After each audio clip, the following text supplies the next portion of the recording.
Assalamualaikum,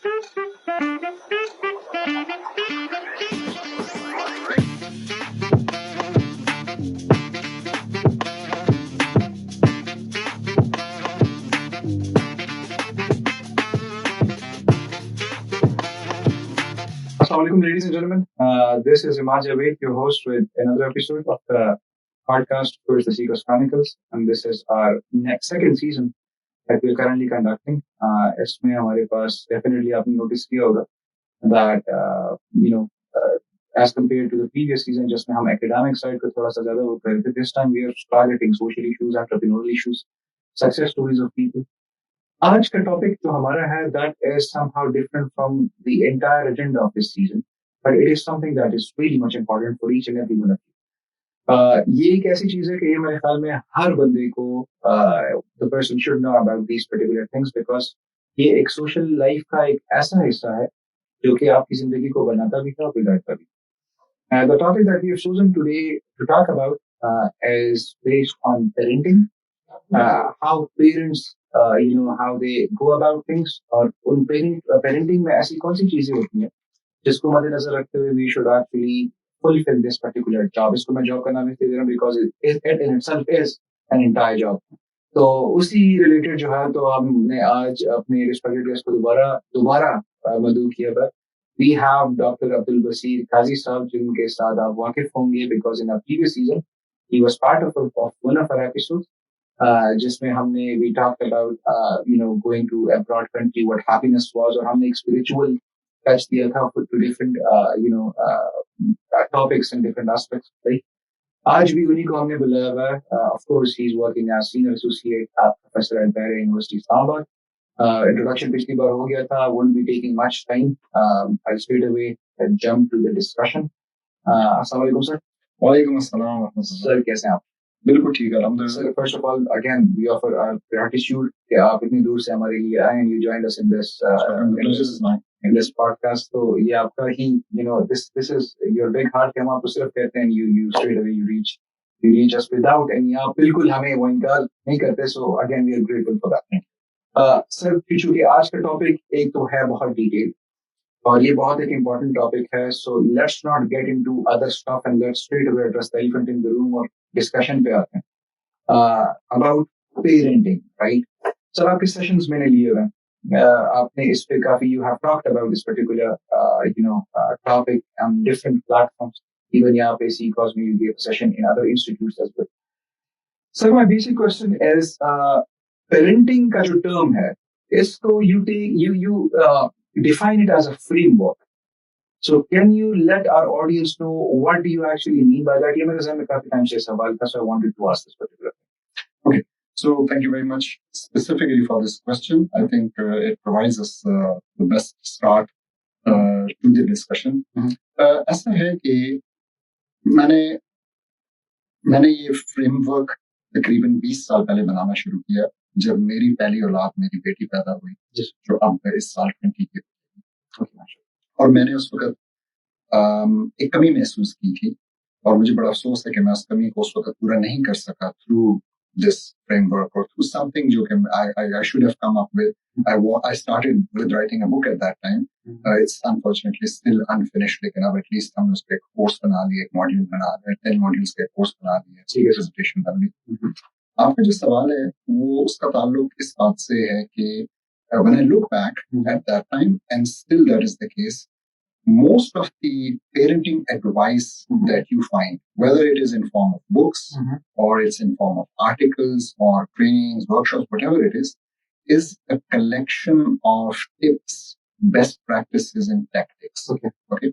Yes. So what does that mean? It means that those tips and best practices are actually arbitrary. They are short-term usually, so they solve a problem today, but maybe not in 5 years' time.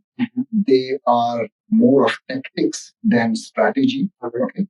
They don't really provide you a way to a destination or a higher goal for your children, which you would have in mind.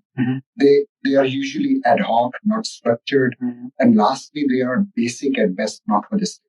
I'll give you a quick example to make that clear. So, for instance, if you look at most parents here in Pakistan, they are overly obsessed with the academic achievements of their children. Yeah. And they would focus on that one thing so much that they forget the holistic development of their child. Exactly. What do I mean by that? So their physical development, their social development, their intellectual development in other things other than the grades and the marks and the degrees which they are. So this is happening because people tend to follow tips and best practices and not a holistic framework.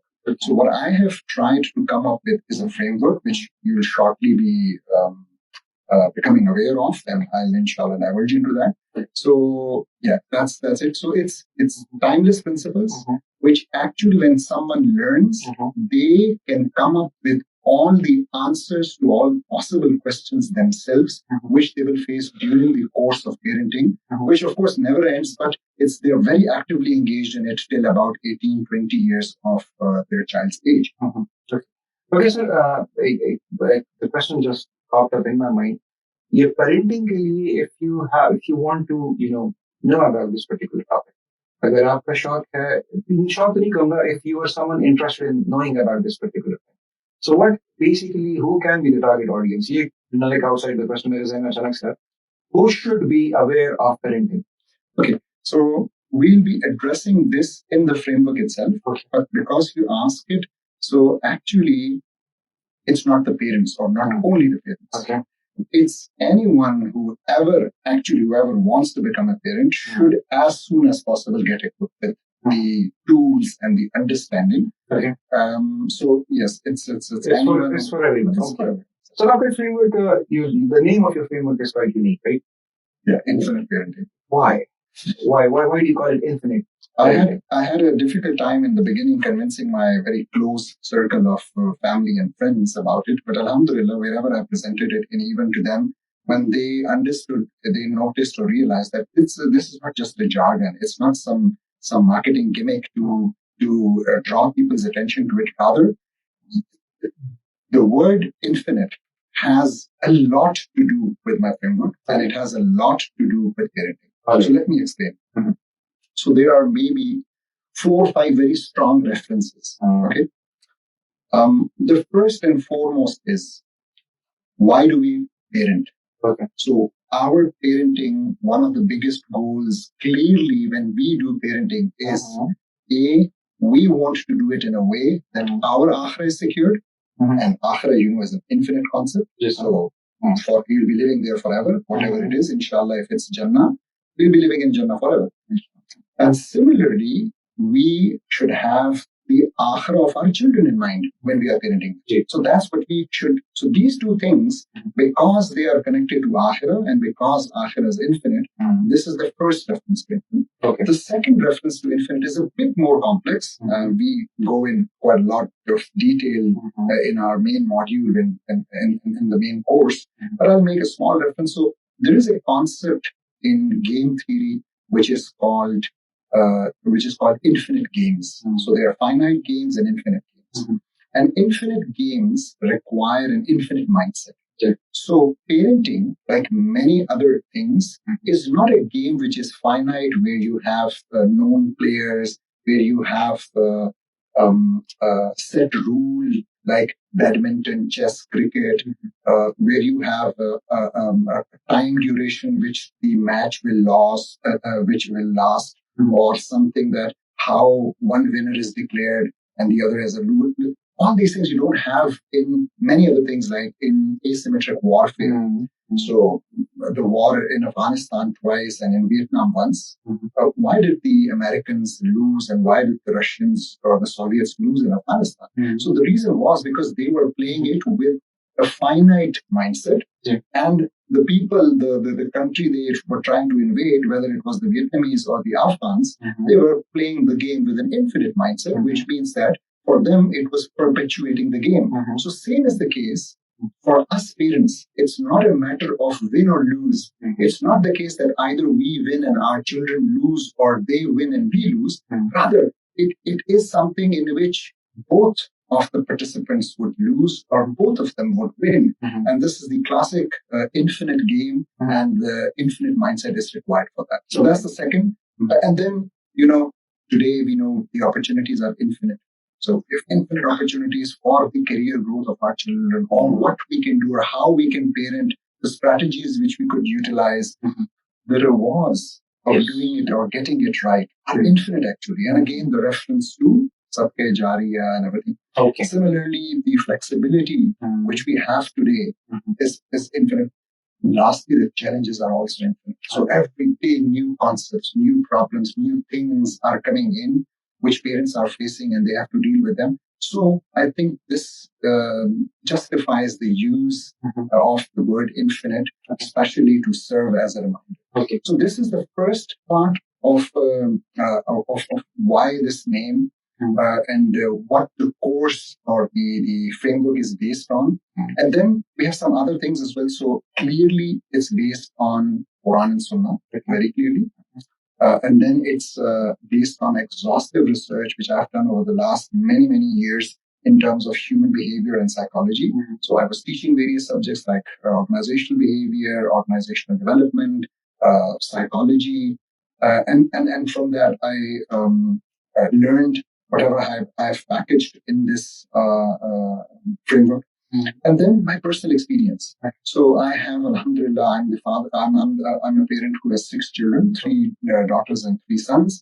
And the younger, the oldest being turning 20 this year, as I told, and the youngest being just 2 years old. Right. So that gives me a lot of experience and a lot of experimenting, which I did. Some things we got right, some things we got wrong, but from everything we learned a lot. Okay. And then lastly, we have in this framework, another unique thing about this framework is we have some easy to remember acronyms, which will help parents remember certain concepts, and I'll be talking about them shortly. So as we go ahead. अच्छा sir. So मेरे ख्याल में let's get to the main topic जो हमारा आज की discussion जिसके बारे में है. Let's get into the facts, the framework, of course, जो कि आपने डिजाइन किया हुआ है. उसमें मुझे जो एक बहुत इंटरेस्टिंग चीज जो लगी है, जिस तरह से आपने उसको स्पेसिफाई किया हुआ है, you have segmentized the entire framework into W's and वो H की जो बात हम कर रहे थे, so that was quite fascinating for me. और मैं इंशाल्लाह उसी पे आज बात करेंगे, उसी को करेंगे. So let's get into it straight away. आपने जो बात की कि आपने entire framework को divide किया हुआ है into 5 W's, right? Let's get into the first W, which is why. Why is parenting important? और why के साथ और कौन से parenting aspects लग सकते हैं? Please. I'm not an expert, so I'll leave that to you, of course. अच्छा, सबसे पहले जो समझने वाली बात है वो ये है कि किसी भी काम को करने के लिए इंसानों के लिए उसका why जानना जरूरी होता है. मैं ये समझता हूँ कि अगर कोई इंसान कोई बहुत ही छोटा इनसिग्निफिकेंट सा टास्क कर रहा है, मिसाल के तौर पे आप मुझे कहें यार ये चीज उठा के इधर से उधर रख दो, तो शायद मैं बहुत कंसर्न हूँ, मेरे दिमाग में आएगा कि मुझे क्यों कहा जा रहा है, लेकिन I will not bother about it. लेकिन टास्क की इंपॉर्टेंस, सिग्निफिकेंस, मुश्किल, ठीक है, जितनी बढ़ती जाती है तो उतना ज्यादा we humans are interested in knowing and being convinced about its why, कि मैं ये क्यों कर रहा हूँ. तो हैविंग सेड दैट, हमारे लिए, हम मुसलमानों के लिए बिलखसूस और इंसानों के लिए बिलअमूम ये बहुत जरूरी है कि हम सबसे पहले तो ये समझें कि हमारी जिंदगी का बिगेस्ट वाई क्या है. ठीक है. और मजे की बात ये है कि ये जो बिगेस्ट वाई है, ये जब सीधा हो जाता है तो 4 चीजें सीधी हो जाती है. तो पहली चीज जो सीधी होती है, आपको पता लग जाता है कि मेरी डेस्टिनेशन क्या है, मैं जाना कहाँ चाहता हूँ. दूसरी चीज जो सीधी हो जाती है कि उस डेस्टिनेशन की डायरेक्शन सीधी हो जाती है, तो आप कोई बहुत लंबा कोई डिटूर मार के नहीं जाएंगे, बल्कि डायरेक्शन. तीसरी चीज जो सीधी होती है वो मोटिवेशन आपकी सीधी हो जाती है कि आपको जो फ्यूल चाहिए in order to go in that direction towards that destination, वो आ जाता है. और आखिरी चीज जो सीधी होती है वो आपकी मीनिंगफुलनेस है, यानी आपकी इस जर्नी में मीनिंग आ जाता है. So you not just motivated, rather you are actually excited about it and you start enjoying the journey. तो अब जो बिगेस्ट वाई है वो बड़ा क्लियर है. हमें पता है कि बिगेस्ट वाई हमारी जिंदगी का ये है कि हम इस दुनिया में आए क्यों, और हमारे लिए वो अल्लाह सुब्हानहू व तआला ने अपने कुरान के जरिए हमारे लिए वो क्लियर किया और हमें बताया है कि बादस बिस्मिल्लाह वमा खलक़तुल जिन्ना वल इंसा इल्ला लियअबुदून, के इंसानों को, जिन्नों को और इंसानों को क्रिएट करने की, तख्लीक करने की एक ही वजह है, एक ही वजह है, वो ये कि वो अल्लाह सुब्हाना ताला की अबूदियत करें, अल्लाह सुब्हाना ताला की इबादत करें। ठीक है, तो अच्छा जब ये क्लियर होता है तो इसके बाद बाकी जिंदगी के जो वाई हैं उनको क्लियर करना आसान हो जाता है। तो अब हम ये तो एक चीज होगी, अब हमें बड़ा जरूरी है कि इस वाई को डिस्कवर करने के बाद, जिसपे कि कभी कभी लोगों को बड़ा टाइम लगता है, हम फिर ये सोचें कि अच्छा तो मेरी पेरेंटिंग का फिर क्या वाई है। तो आपको समझ में आएगी कि जी पेरेंटिंग का वाई भी आप कुरान ही से निकाल सकते हैं और आपको पता लगेगा कि अल्लाह सुब्हाना ताला हमें कुरान में क्या कह रहे हैं। वो हमें कह रहे हैं कि ए ईमान वालो या अय्युहल्लज़ीना आमनू कू अनफुसकुम, ठीक है, व अहलीकुम नारा, यानी कि बचाओ अपने आप को और अपने अहल अयाल को, अपने बच्चों को आग से। किस आग से? उस आग से जिसका ईंधन इंसान है, नास है और पत्थर है। ठीक है, तो बेसिकली हमारे लिए जो पेरेंटिंग का वाई है दैट इज कनेक्टेड, जो शुरू में भी बात हुई, इज कनेक्टेड विद आवर आखिरत, इज कनेक्टेड विद जन्नत जहन्नम। ये कोई छोटा वाई नहीं है। It becomes the most important task in your life, and your child does not just become a VIP for you, a very important person. He or she becomes the most important person. Exactly. ठीक है, तो आपको उसको वो due जो भी care हो सकती है वो आपने देनी है। तो ये वाई जो है ना, हम लोगों को क्लियर होना जरूरी है, और जब ये क्लियर होता है तो बहुत सारी चीजें फिर अल्हम्दुलिल्लाह सीधी हो जाती है। अब अनफॉर्चुनेटली हम जिस जमाने में रह रहे हैं, हम जिस टाइम में रह रहे हैं, उसमें अदर देन दिस रीजन, मतलब this was it's big enough, लेकिन अदर देन दिस रीजन मेरी अंडरस्टैंडिंग ये कि दो और बड़े रीजंस हैं कि हमें एज कंपेयर टू हमारे पेरेंट्स की या उनसे पहले की जनरेशन अपना वाई पेरेंटिंग का क्यों सीधा करना जरूरी है, और ये क्यों इतना ज्यादा बड़ा या इम्पोर्टेंट टास्क बन चुका है। मैं ये क्यों कह रहा हूँ, देखें हम थोड़े से कैजुअल लोग हैं, ठीक है, और हम कहेंगे, बहुत से पेरेंट्स अभी सुन रहे होंगे, कहेंगे यार मतलब why do I need to bother, मुझे क्या मसला पड़ा है, मेरे पेरेंट्स ने भी कोई कभी कोर्स नहीं अटेंड किया था, कभी कोई किताब नहीं पढ़ी थी, कभी उन्होंने इस पे कोई बहुत सोचा नहीं था, कभी हमने डिस्कशन नहीं सुनी अपने बड़ों की कि जी बच्चों को कैसे रेज करना है, क्या करना है, क्या नहीं करना। तो बात यह है कि दो चीजें जो बताना बड़ा जरूरी है। एक, मैं कहता हूं कि हम जिस जमाने में रह रहे हैं उसमें पेरेंटिंग इंक्रीजिंगली चैलेंजिंग हो गई। नाउ इसको याद करने के लिए आप एक एक्रोनिम एडिक्ट याद रखें। सो एडिक्ट से आप ऐसे सोचें कि जैसे हम कह रहे हैं कि एवरीवन इज एन एडिक्ट, ठीक है, और वो कैसे, तो एडिक्ट एक्रोनिम को अगर मैं एक्सप्लेन करूं तो ये जो पहला ए है एडिक्ट का, ये एज के लिए, और एज से मुराद यहाँ जैसे एक स्टोन एज थी, एक आयरन एज थी, ठीक है, एक ब्रॉन्ज एज थी, आज हम इंफॉर्मेशन एज में दौर की बात हो रही है। तो ये जो एज है, इस एज में पेरेंटिंग स्पेसिफिकली बहुत मुश्किल है। I use a metaphor for that. हमारे पेरेंट्स ने हमें जब पेरेंटिंग वो कर रहे थे, तो अगर हमारे पेरेंट्स ने हमें दुनिया के हवाले कर दिया और लेट्स से कि हमें पानी में फेंक दिया कि खुद ही सीख लो तैरना, तो हम में से ज्यादातर मे बी 90, 95, 98% तैरना सीख गए। मगर कैसे रियलिटी डिफरेंट थी। जिस पानी में उन्होंने हमें फेंका उसकी डेप्थ इतनी थी कि उनके हमारे बच्चों के पांव लग रहे थे जमीन पे, तो डूबने का चांस बहुत ही कम रह गया। जिस पानी में उन्होंने हमें फेंका वो पानी जहरीला नहीं था, इट वाज नॉट टॉक्सिक। जिस पानी में उन्होंने हमें फेंका वो पानी शफाफ था, उसके अंदर से नजर आ रहा था, ठीक है, उनको पता चल रहा था कि ये बच्चा जो हाथ मार रहा है ये डूबने वाले हाथ मार रहे हैं या तैरने वाले हाथ मार रहे हो, देख सकते हैं। और आखिरी बात, उस पानी में जो और लोग तैर रहे थे हमारे साथ, हमारे पेरेंट्स उन पर रिलाई कर सकते थे कि अगर मेरे बच्चे को कोई प्रॉब्लम हुआ तो ये मुझे भी रिपोर्ट करेंगे और इसको बचाएंगे। एग्जैक्टली।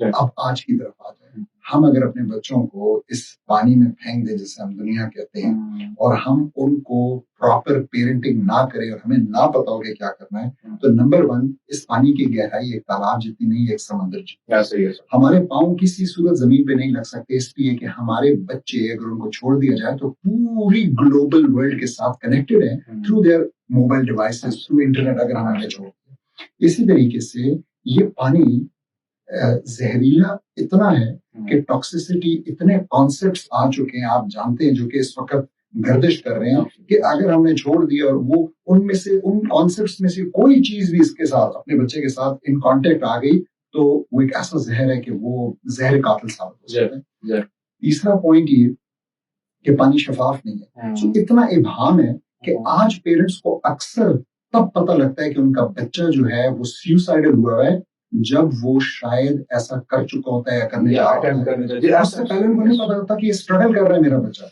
ये इस वक्त जो है ना लो सेल्फ एस्टीम का शिकार है, इसको और प्रॉब्लम्स है। और आखिरी पॉइंट वो ये कि उस जमाने में जो इवन आपके गली मोहल्ले के लोग थे, आप उन पे भी रिलाई कर सकते थे कि वो आपको आके एक ट्रू पिक्चर देंगे। और उनको भी पता था कि जब हम फलाने साहब को जाके बताएंगे कि तुम्हारा बच्चा तो उधर खड़े होकर सिगरेट पी रहा था, तुम्हारा बच्चा तो इस तरह कर रहा था, तो वो उसका शुक्रिया अदा करेंगे और अपने बच्चे को सॉर्ट आउट करेंगे। आज सिचुएशन बिल्कुल अलग हो गई है। आज तो आपके बच्चे का सगा चाचा मामू भी जो है ना, वो आपको आके रिपोर्ट नहीं करता। एक वो भी जो है ना इंडिविजुअलिज्म का शिकार है, सोचता है मुझे क्या जरूरत है। लेकिन उसको ये डर भी है कि मैंने कहा तो मुझे शायद आगे से ये जवाब मिले कि भाई ये मेरे बच्चे हैं, तुम्हारे मेरे बच्चों मेरे पैसों की सिगरेट पी रहा था या तुम्हारे पैसों की, ऐसे जवाब मिलने का जरूरत है। तो मतलब ये एक चीज, तो ये ए हो गया एडिक्ट का। दूसरा जो है डी, डी जो है वो पहला दो डीज है, तो पहला डी जो है ना डिस्कनेक्ट के लिए। हम आज अपने से पहली जनरेशन के साथ डिस्कनेक्टेड है। तो यानी उनका जो विजडम था ऑन द फ्लो नहीं हो रहा। और हम क्यों डिस्कनेक्टेड है? दोनों वजह। एक उनकी वजह से, क्योंकि वो भी हर कोई उस जनरेशन का बंदा, हम सुपर की जनरेशन का बंदा, अब अपने फेसबुक के, अपने नेटफ्लिक्स के, अपने व्हाट्सएप के अकाउंट्स बना चुके हैं and they are busy, they don't have any time for us और आवर चिल्ड्रन। और इसी तरीके से हम भी बिजी है, तो अगर उनके पास टाइम है तो हमारे पास नहीं है, ताकि बैठ के कुछ नॉलेज एक्सचेंज हो, कुछ बातें हो, कुछ उनसे सीखने को मिले। ऐसा हमारे पेरेंट्स के साथ नहीं था। वो अपने पेरेंट्स की जनरेशन के साथ बहुत वेल कनेक्टेड थे। तो ये एक दूसरी चीज हो गई। तीसरी चीज डिस्ट्रैक्शन है, जो एक और डी है वो डिस्ट्रैक्शन का है। तो we all know screen time, screen time, we all are afflicted by screen time. और इसी तरीके से एक इंफॉर्मेशन डिलूज है, हर तरफ से इंफॉर्मेशन आ रही है। आप जना चीज पढ़ते हैं, हैरान होते हैं, खुश होते हैं, मुझे पता लगा, 2 मिनट बाद भूल चुकी होती है, फिर कुछ आता है, मतलब दिमाग में कुछ नहीं रह रहा, सीख उससे हम कुछ नहीं पा रहे, लेकिन बस एक इंफॉर्मेशन का सुनामी है। फिर उसके बाद आई आता है एडिक्ट का। तो आई जो है वो इन्वॉल्वमेंट का है।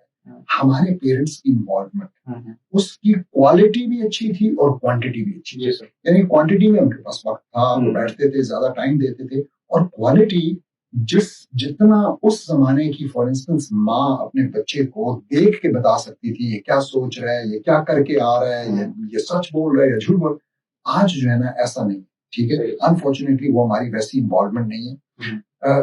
फिर उसके बाद एडिक्ट में जो सी है, that is for changing demographics. Demographics change हो रही है, हमें पता है वर्किंग मॉम्स, ठीक है, शायद आधी से ज्यादा पाकिस्तान के भी अर्बन एरियाज में रहने वाली खवातीन आज काम कर रही हैं। तो उनके पास जो है ना प्रैक्टिकली उनके पास उतना टाइम नहीं है कि अपने बच्चों को दे सकें, क्योंकि उनकी रियलिटी डिफरेंट है। इसी तरीके से न्यूक्लियर फैमिलीज हैं, अब दादा दादी आपके साथ नहीं रहते, अब आप जो है ना बस 4-5 लोग घर के अंदर हैं। और इसी तरीके से एक कन्वर्जिंग रोल ऑफ पेरेंट्स है, जिसमें कि माँ जो है बाप का भी काम अक्सर कर रही है क्योंकि बाप मौजूद नहीं है, या बाप जो है उसको माँ भी बनना पड़ रहा है, तो वो रोल और सिंगल पेरेंट्स के केस में खास तौर पे।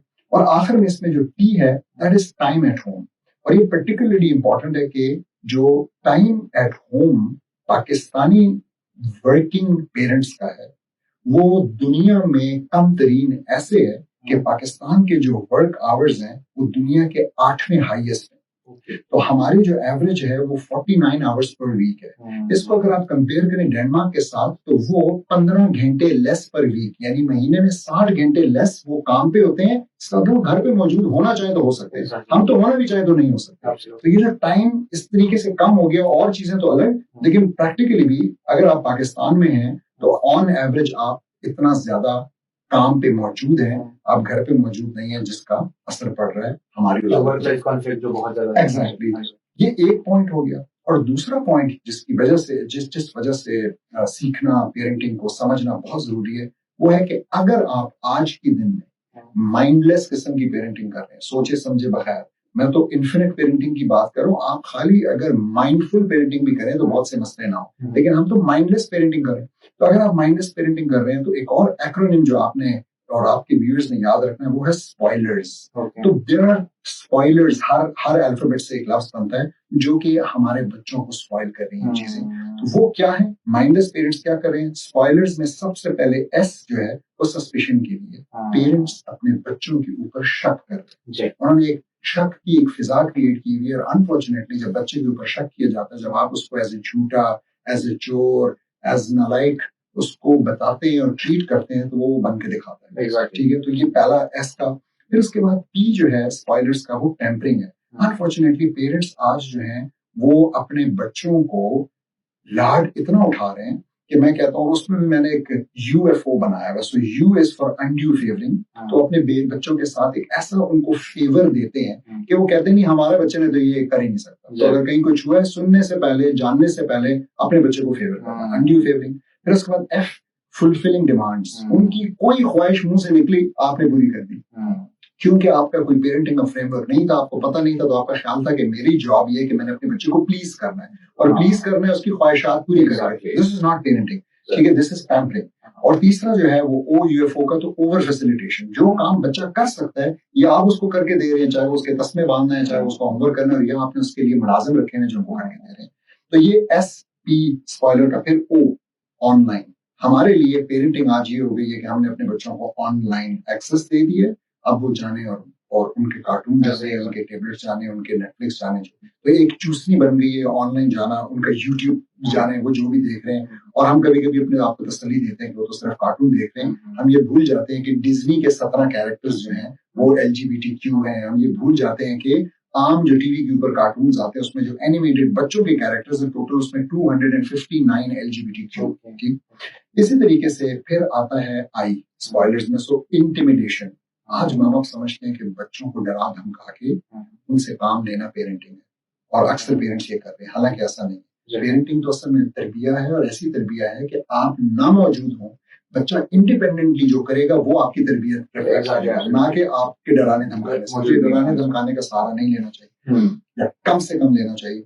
फिर एल है स्पॉयलर्स में, सो एल दो चीजें, एक इट्स मतलब एल से लैंग्वेज बनता है। लैंग्वेज की दो एक्सप्लेनेशन है मेरे फ्रेमवर्क में। एक, लैंग्वेज से मुराद है कि आज जो ये इंग्लिश बोलने का कल्चर हमने शुरू किया अपने बच्चों के साथ, ये बहुत खतरनाक चीज है। पेरेंट्स की वोकैबुलरी अंग्रेजी में अक्सर नहीं होती, वो अपनी फीलिंग्स एक्सप्रेस नहीं कर सकते, वो बच्चे के साथ कनेक्ट नहीं कर सकते, और उनको अंग्रेजी बोलने का शौक है, जो कि हार्म कर रहे हैं उनके बच्चों की डेवलपमेंट को, उनके बच्चों की इमोशनल डेवलपमेंट को हार्म कर रहे हैं। मैं अक्सर एक सवाल पेरेंट्स से पूछता हूँ कि आप बताएं कि खफा होने को क्या कहते हैं, कि जी मैं अपने बच्चे से खफा हूँ। तो अक्सर जवाब यही मिलता है कि जी खफा होने को कहते हैं कि I am sad from you. हालांकि ऐसा नहीं है, सैड उदास को कहते हैं, खफा होना इज बीइंग अपसेट। ठीक है, तो ये एक चीज। और फिर इसी तरह लैंग्वेज का एक और मतलब जो है वो ये है कि एक किताब है लीडरशिप इज लैंग्वेज, डेविड मार्के ने लिखी है, और मैं कहता हूँ उसने लिखी लीडरशिप इज लैंग्वेज, मैं कहता हूँ पेरेंटिंग इज लैंग्वेज। तो it's all about language, the words, the vocabulary that you use in the home for your children, वो आपको बहुत सोच समझ के इस्तेमाल करनी है। आप अपनी जबान को एक निश्तर के तौर पे भी इस्तेमाल कर सकते हैं, जो कि घायल करे, जख्मी करे बच्चे को, और आप अपनी इसी जबान को एक मरहम के तौर पे भी इस्तेमाल कर सकते हैं, जो कि एग्जिस्टिंग जख्मों के ऊपर मरहम का काम करे। तो ये हमें सीखना है। और फिर एजुकेशन, सो ये जो ओवरली ऑब्सेस्ड होना पेरेंट्स का, एजुकेशन, बस सारा कुछ जो है इसके गिर्द घूम रहा है, सुबह उठने से लेकर रात को सोने तक। ठीक है, और सारी बाकी तमाम चीजें जो है इसके ऊपर कुर्बान हो रही है। तो उनकी फिजिकल ग्रोथ और डेवलपमेंट भी कुर्बान हो रही है, उनकी स्पिरिचुअल डेवलपमेंट भी कुर्बान हो रही है, उनकी सोशल। क्योंकि जी एजुकेशन, नंबर नहीं लेगा तो क्या होगा, ग्रेड्स नहीं आएंगे तो क्या होगा, खाएंगे क्या, नौकरी कैसे मिलेगी, वगैरह वगैरह। बहुत खतरनाक कॉन्सेप्ट है, बहुत खतरनाक। और फिर इसी तरीके से स्पॉयलर्स में आखिर में आर जो आता है वो रिवॉर्ड्स के लिए। तो ये सारा कॉन्सेप्ट है कि पेरेंट्स समझते हैं कि बच्चों को तोहफे तोहफ दे के कि ये करोगे तो ये मिलेगा, ये करोगे, ये हम पेरेंटिंग कर रहे हैं, नहीं ये भी आप बहुत खराब कर रहे हैं। We need to establish in our children कि वो सही काम सही रीजंस के लिए करें, ना कि तोहफों के लिए, ना कि रिवॉर्ड्स के लिए। तो आप उनको अवार्ड्स दें, लेकिन आप उनको रिवॉर्ड का लालच देकर उनसे काम ना लें। और आखिर में जो स्पॉयलर्स में एस है वो सेडेंटरी लाइफस्टाइल के लिए। सो what is really a big spoiler for our children is this sedentary lifestyle, जिसमें कि हम बहुत ही डिसकनेक्टेड हैं नेचर से, हम बहुत ही डिसकनेक्टेड एक्टिविटीज से। और मैं इसके लिए एक और एक्रोनिम इंट्रोड्यूस करना चाहूंगा, ड्रेस। बहुत आसान है याद रखना। So dress stands for diet, routine, exercise, sunshine and sleep. और ये वो चीजें जो कि हमें हर वक्त जिसमें फोकस होना चाहिए, बच्चों के साथ डिस्कस होनी चाहिए, और हमें सोचना चाहिए, इंट्रोस्पेक्शन करनी चाहिए कि भाई हमारे बच्चों की डाइट ठीक है या नहीं, हमारे बच्चों का रूटीन, जागने का, सोने का, किस टाइम उठ रहे हैं, ये ठीक है कि नहीं है, इसको हमने किस चीज में एंकर किया है रूटीन को, हमारे बच्चे एक्सरसाइज भी करते हैं या नहीं। आज से फिर वही बात, आज से 50 साल पहले हमारी नॉर्मल रूटीन लाइफ के अंदर इतनी एक्सरसाइज शामिल थी कि हमें जरूरत ही नहीं थी किसी ट्रेडमिल पे खड़े होने की, किसी जिम को ज्वाइन करने की, कहीं स्विमिंग करने की। लेकिन आज बहुत ज्यादा जरूरी हो चुका है क्योंकि खत्म हो गई है, पैदल चलना जो है वो एक रेयरिटी बन गया। इसी तरीके से सनशाइन, जो WHO की स्टेटिस्टिक्स हैं वो बताती है कि पाकिस्तान में तकरीबन 70% से ज्यादा लोग विटामिन डी डेफिशिएंट है। ये आपके हार्मोन्स को, आपकी हड्डियों को, आपके मूड को, आपकी लर्निंग को, आपकी ग्रोथ को, हर चीज को इफेक्ट कर रहा है। हमें बहुत स्पेशल ख्याल रखने की जरूरत है सनशाइन के एक्सपोजर की, अच्छे टाइम पे, ये सुबह की जो धूप होती है बच्चों के लिए। और आखिर में स्लीप नहीं होगी, ग्रोथ नहीं होगी, लर्निंग नहीं होगी, उनकी इंटेलिजेंस से अफेक्ट होती है। और स्लीप भी कौन सी?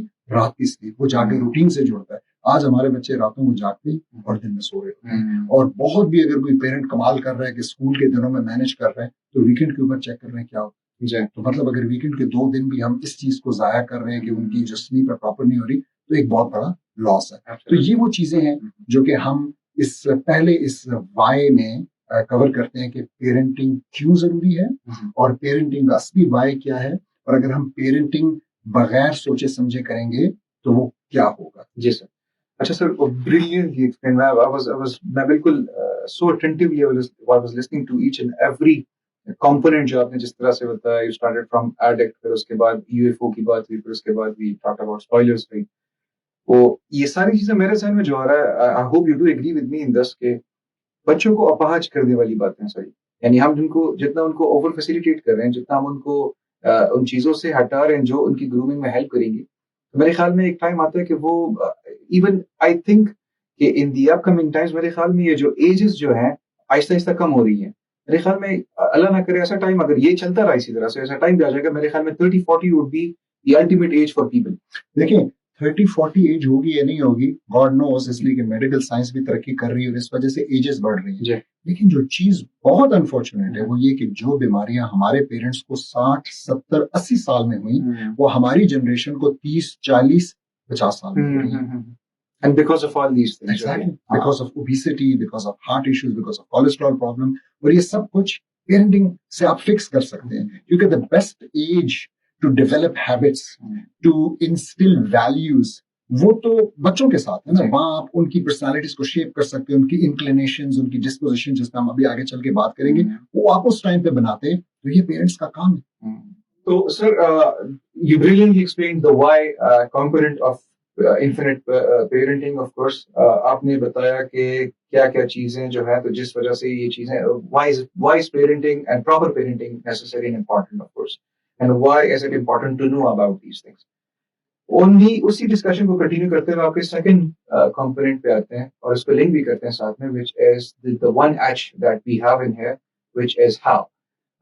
इस how को हम how much में कंसिडर करते हैं, ऑफ कोर्स, कि आपने तो ये अंदाजा लगा लिया कि why is it important, लेकिन how much do you think the parents should be bothered if these things are actually happening?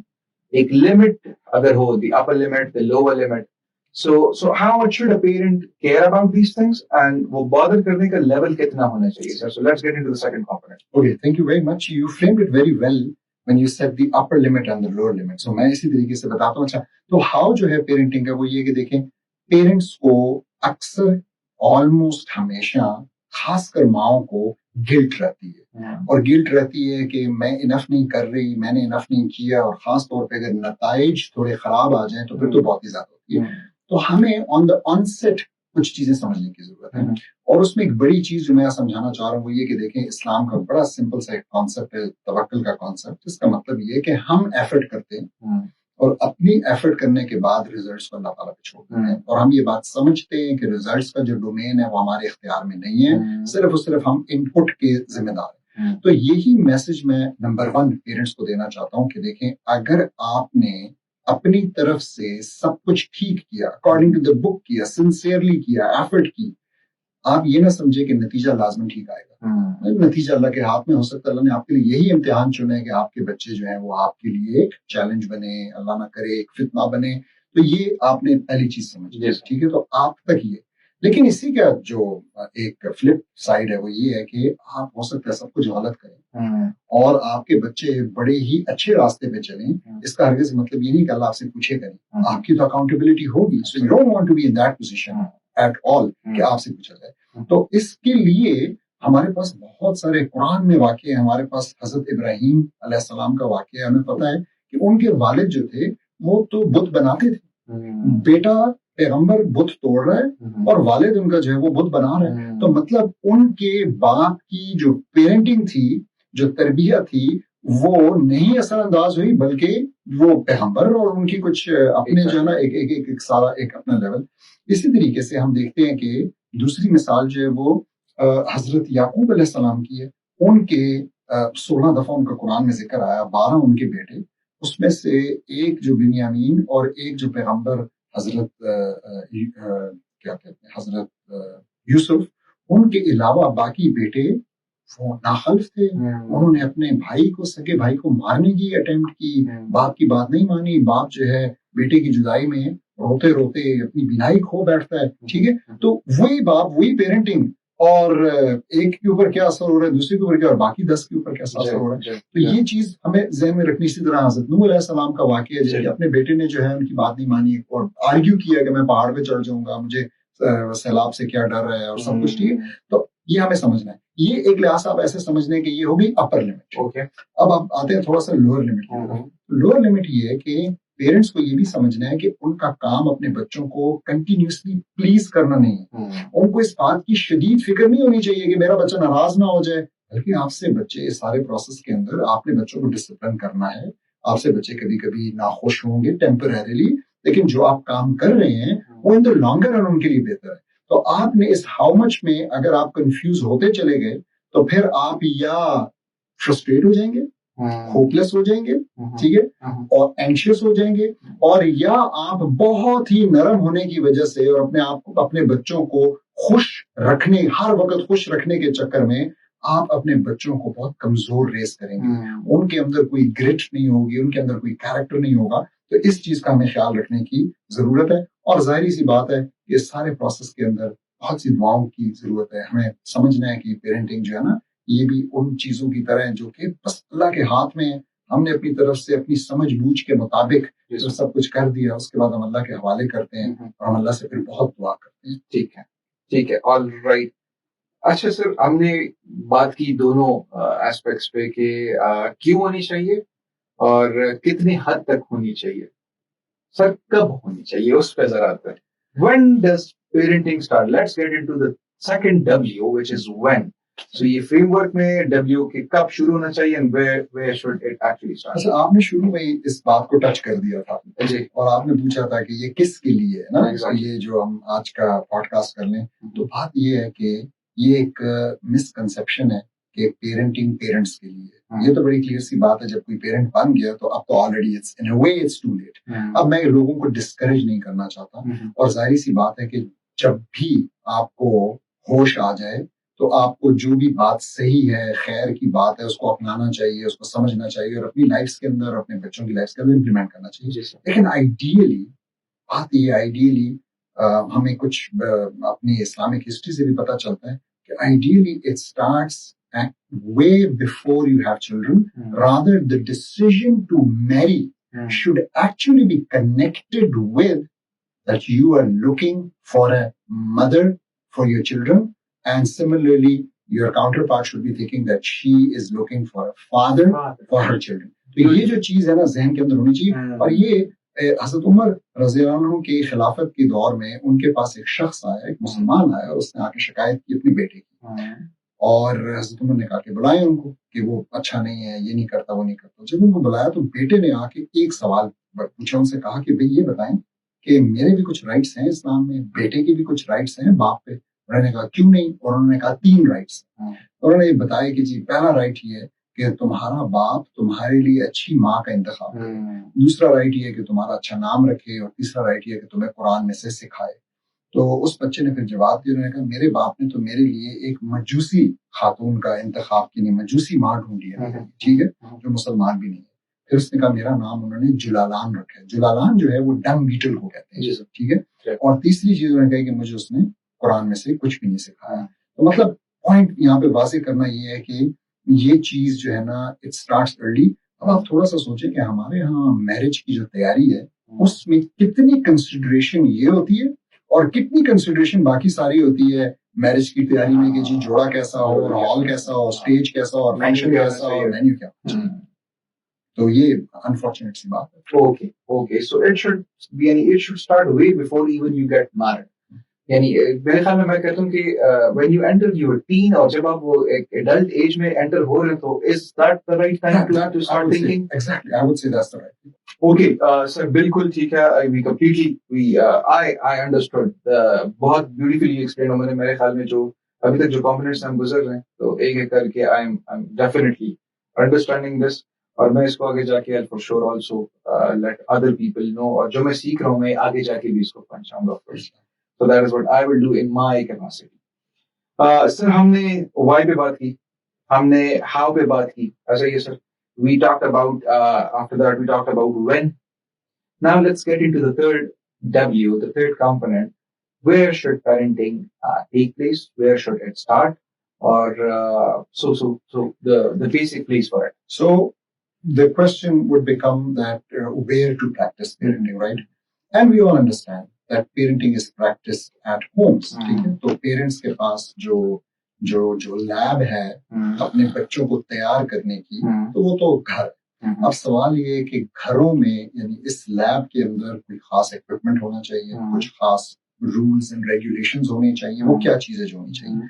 तो उसको मैंने ऐसे इसके लिए जो एक्रोनिम है वो रेस्क्यूअर का है. सो होम्स एज रेस्क्यूअर्स. सो घर जो है ना वो जगह है जहां से हम अपने बच्चों की जिंदगी को बचाने का काम कर रहे हैं.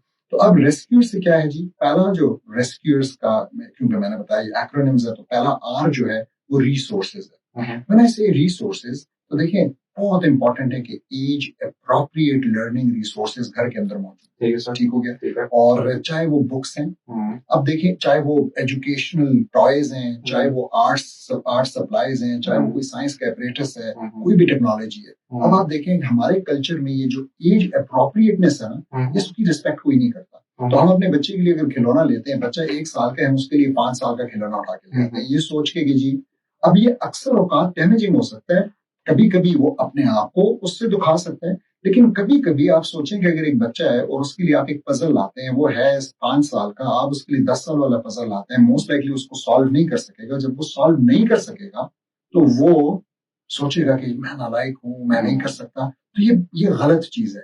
मतलब एज अप्रोप्रिएटनेस का कॉन्सेप्ट बड़ा इंपॉर्टेंट है जो कि हमें, और लेकिन resources. So the first one is we need to have resources. जैसे भी है घर के ऊपर होने चाहिए, घर के अंदर होने चाहिए. फिर इसके बाद सेकंड आर के बाद ई इज द एनवायरनमेंट. तो the environment should be safe, बहुत important.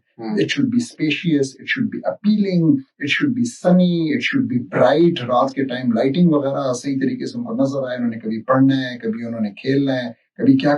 It should be ventilated. तो ये हमारी एज पेरेंट्स जिम्मेदारी है कि हम जो उनके एनवायरनमेंट को सही बनाएं, ऐसा बनाएं कि जिसके अंदर वो ऑपरेट कर सकें. ठीक है सर. फिर उसके बाद स्ट्रक्चर. स्ट्रक्चर बहुत इंपॉर्टेंट है घरों के अंदर, और मैं जस्ट फिजिकल स्ट्रक्चर की बात नहीं कर रहा. घरों के अंदर रूटीन की बड़ी इंपॉर्टेंस है. घरों के अंदर इस चीज की बड़ी इंपॉर्टेंस है कि देखें, अगर आप हमारे जमाने के बच्चों से पूछें, हमारे जमाने के बच्चों के पेरेंट्स से पूछें कि उनको सबसे ज्यादा नफरत घर में किस चीज से थी, तो आपको कहेंगे टेलीविजन से. हाँ जी. और अगर आप आज हमसे पूछें एज पेरेंट्स कि आपको सबसे अच्छी चीज घर में क्या लगती है, जिसके सामने आप चाहते हैं कि मेरा बच्चा बैठे, तो हम कहेंगे टेलीविजन. क्यों? जमाना चेंज हो गया है. आज हमारे बच्चे जो है ना अपने अपने स्क्रीन लेके, डिवाइसेस लेके एक अकेले कमरे में अपने बिस्तरे में एयर प्लग्स लगा के बैठते हैं. ना हमें पता है वो क्या सुन रहे हैं, ना हमें पता है वो क्या देख रहे हैं, ना वो एक महफिल का हिस्सा है, ना हम उनसे शेयर कर सकते हैं कुछ. हम तो टीवी को बड़ा प्रेफर करते हैं. तो इस किस्म की स्ट्रक्चरल चेंजेस के कंप्यूटर्स कैसे पढ़े, कौन से डिवाइसेस उनके पास, रूटीन क्या, ये स्ट्रक्चर हो गया. फिर कोलैबोरेशन बहुत जरूरी है कि बच्चों के साथ डिसीजन मेकिंग के प्रोसेस में कोलैबोरेट किया जाए, उनको इन्वॉल्व किया जाए. This makes them responsible, this makes them mature before they even grow old. फिर इसके बाद जो रेस्क्यूअर में यू है वो यूनिटी के लिए, unity of a common purpose, of a common goal end of common values. बहुत बड़ा कमाल है जहां पे माँ बाप अपने बच्चों को अपनी वैल्यूज पे रेस कर रहे हैं. यानी जिस चीज को वो अगर वो वैल्यू करते हैं, काइंडनेस को, देने को, खैरात को, सबके को, उनके बच्चे भी ये करने लगे. ई जो है रेस्क्यूअर में वो एंटरटेनमेंट है। ऐसा नहीं है कि एंटरटेनमेंट घर में नहीं होनी चाहिए, एंटरटेनमेंट बहुत जरूरी है, लेकिन एंटरटेनमेंट की फॉर्म्स हैं। तो हमने एंटरटेनमेंट से जो काम लेना है वो ये कि हम ऐसी एंटरटेनमेंट की तरफ जाएं जो कि स्टिम्युलेट करे उनके इंटेलेक्ट को और पूरी की पूरी बॉडी को इन्वॉल्व करे। तो वो गेम्स हो सकती है, स्पोर्ट्स हो सकती है, वो कन्वर्सेशंस हो सकती है, वो पजल्स हो सकते हैं, वो एजुकेशनल गेम्स हो सकती हैं, और वो खासकर एक बहुत इंपॉर्टेंट चीज डिस्कशंस हो सकती है about current events that are happening locally और ग्लोबली। तो ये आज पेरेंट्स को करने की बहुत अशद जरूरत है। और आखिरी चीज जो है वो रीडिंग कल्चर है। हमें अपने घरों के अंदर रीडिंग कल्चर दोबारा से जिंदा करने की जरूरत है। हम वो कौम थे जिसका आगाज इकरा से हुआ था, और अब जो है ना हम जितना इकरा से दूर हैं, चाहे वो कुरान की रीडिंग हो, चाहे वो और किताबों की रीडिंग हो, उसकी कोई मिसाल नहीं मिलती।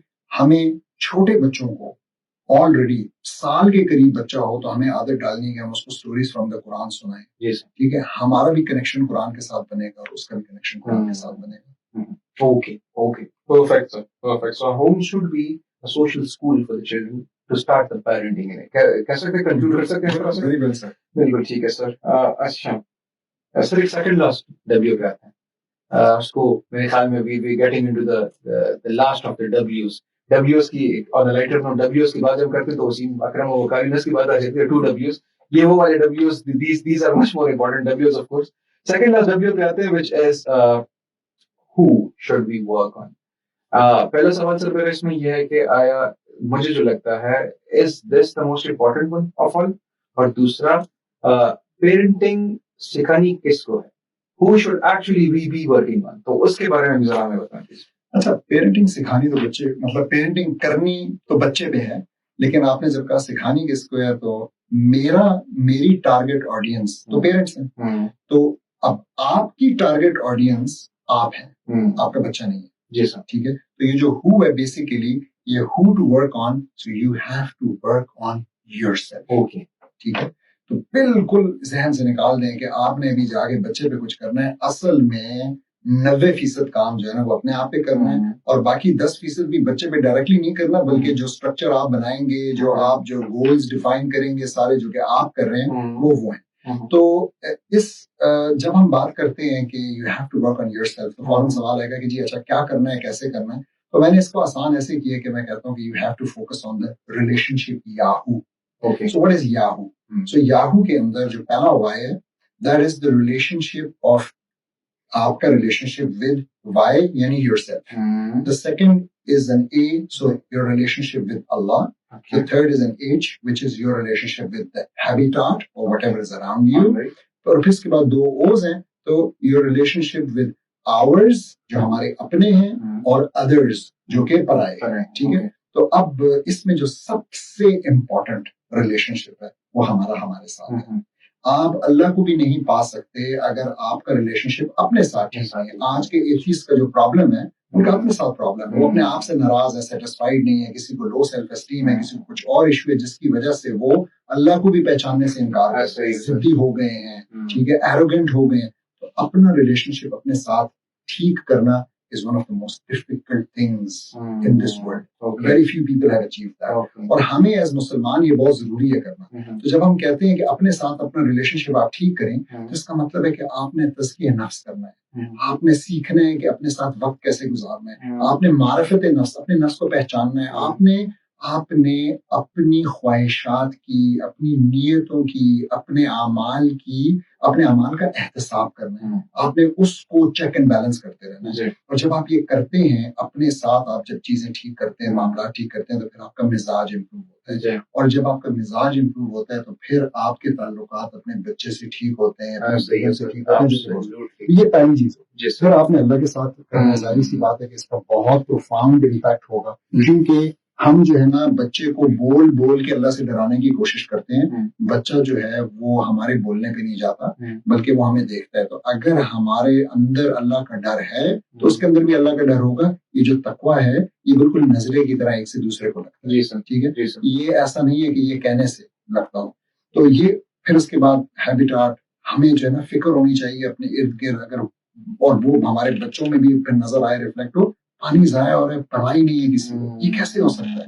हमें आराम नहीं आना चाहिए। इसी तरीके से कोई जानवर है, सफर हो रहा है, कोई कुछ, ये नहीं हो सकता। आज आप देखें लीबिया के अंदर बड़ी ही उसमें मौसम की खराबी की वजह से बहुत डेथ्स हुई, मोरक्को के अंदर ज़लज़ला आया, हजारों में शायद डेथ्स चली गई है, ठीक है। ऐसा नहीं हो सकता कि मुसलमान एक जिस्म, ठीक है। तो हमें हमें यहाँ पे बैठ के वो तकलीफ फील होनी चाहिए, हमारे एजेंडा को डोमिनेट करे, हमारे मूड्स को डोमिनेट करे। जब ऐसा होगा तो हमारे बच्चों के अंदर भी ये वही जो वैल्यूज की बात हो रही थी, इस तरीके से वैल्यूज बनती है और इस तरीके से वैल्यूज ट्रांसफर होती है।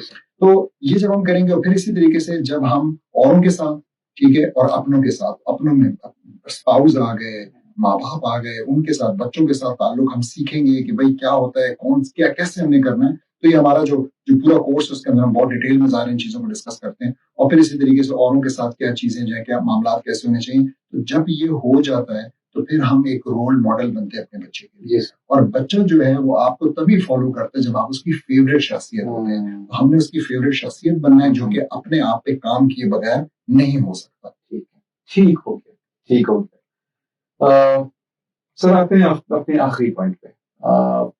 मेरे ख्याल में ये आखिरी पॉइंट जो है, तो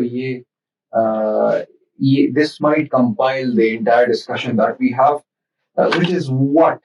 अभी हमने सर बात कर ली है कि कहाँ होना चाहिए, कैसे होना चाहिए, क्यों होना चाहिए, किधर से होना चाहिए, क्या होना चाहिए। इस पे आते हैं sir, what needs to be done to address all these issues, to address all these aspects of parenting. और जो है तो what are the basic things that parents need to aim at so that they can get through this particular phase and they should be successful parents। मैं इसको इस तरह से कहूँगा। ठीक है, तो बहुत शुक्रिया। लास्ट जो है वो आपने जैसा कहा कि व्हाट है। सो पहले तो मैं इसको अगर फ्रेम करूं, so basically the question is what are the greater goals of parenting. तो हमने अपने लिए क्या गोल रखा है इस सफर पे चलने से पहले, ठीक है। तो बहुत से पेरेंट्स को ये क्लियर नहीं है। तो मेरे ख्याल में थोड़ी सी यहाँ पे ना सोल सर्चिंग की जरूरत है कि हर कोई थोड़ी देर के लिए अपने लिए सोचे कि अच्छा मैंने क्या रखे हैं गोल्स। तो आपको बड़े वेग से आंसर्स मिलेंगे। कोई कहेगा कि जी मैं अपने बच्चे को बहुत लाइक बनाना चाहता हूँ, मैं अपने बच्चे को कामयाब बनाना चाहता हूँ, without of course knowing the definition of कामयाब या हैविंग अ क्लियर डेफिनेशन। और फिर कोई कहेगा कि मैं अपने बच्चे को इंसान बनाना चाहता हूँ, कोई कहेगा मैं अपने बच्चे को अच्छा मुसलमान बनाना चाहता हूँ। many vague things, ठीक है। तो we have tried to make it concrete and also easy, ठीक है। तो when I say easy, तो interestingly जो हमारे greater goals हैं वो आसान है। So ASAN, ये याद कर लेना सबने, ASAN। So the A is for Aqidah, the S is for self-esteem, the A again is for Aqliya, intellect, and the N is for Nafsiya, disposition या inclination। और अब मैं इन एक एक को थोड़ा ज्यादा डिटेल में जाके, तो पहले मैं क्विक एक समरी आसान की इन चारों की दे दूं, फिर मैं उसके बाद एक एक को जरा डिटेल में एक्सप्लेन करूंगा। इतनी डिटेल में नहीं जितने कि हम कोर्स में करते हैं, वहां पे एक एक मॉड्यूल है अपने आप में, which takes around 60 minutes, लेकिन मैं यहाँ पे 2-3 मिनट लगा के एक एक करूंगा। तो पहले तो अकीदा जब हम बात कर रहे हैं, तो देखिए हमने अपने बच्चे को बड़ी ही साउंड इंटेलेक्चुअल फुटिंग के ऊपर खड़ा करना है with regards to certain questions. So the existence of Allah, so उसको इंटेलेक्चुअली ये कन्विक्शन होना आज और ज्यादा जरूरी है, जब एथियज्म का इतना बड़ा अटैक, सेक्युलरिज्म का इतना बड़ा अटैक हमारे ऊपर हो रहा है, हमारे बच्चों के ऊपर हो रहा है, through media, through social media, through everything that they through film, through drama, ठीक है, through Netflix। तो उनके लिए ये सवाल कि क्या अल्लाह है, इसका इंटेलेक्चुअल जवाब उनके पास होना। सो each and every child should be able to prove the existence of Allah, ठीक है, rationally prove the existence of Allah and be equipped with all the discussions and arguments। और मैं इसको कहता हूँ कि ये असल में दारे अरकम का करिकुलम है, जो कि हमारे घरों में होना चाहिए। जो दो डिस्कशंस दारे अरकम के अंदर रसूल सल्लल्लाहु अलैहि वसल्लम लीड कर रहे थे, आज हमें एज पेरेंट्स अपने बच्चों के साथ वो फंडामेंटल अकायद बनाने की जरूरत है, ठीक है। तो ये अकीदा के अंदर आ गया। फिर कुछ और कॉन्सेप्ट्स में फिर डिटेल में भी जाता हूँ। दूसरा सेल्फ एस्टीम। सेल्फ एस्टीम के लिए एक बात याद रखें, और वो ये कि देखें हम जिस जमाने में रह रहे हैं उसमें अनफॉर्चुनेटली कुफर डोमिनेट कर रहा है।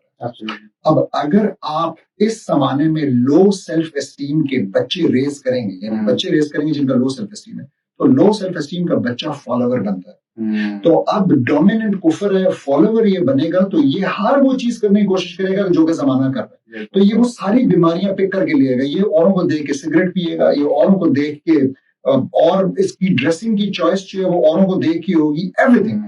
तो आज तो हम बिल्कुल ये अफोर्ड ही नहीं कर सकते, हमारे बच्चे फॉलोअर्स नहीं हो सकते, they have to be leaders. वो ऐसे नहीं हो सकते जो कि फिट इन करने की कोशिश कर रहे हैं, वो डिफाइंड होने चाहिए, ठीक है। तो उनके अंदर ये करेज होनी चाहिए, और ये आती है सेल्फ एस्टीम से। तो सेल्फ एस्टीम उनका डेवलप करना कि वो अपने आप को फॉर द राइट रीजंस कुछ समझे, not for the wrong reasons. मैं यहाँ पे एरोगेंस की बात नहीं कर रहा, और अगेन डिटेल में हम जब जाते हैं तो उसको बात।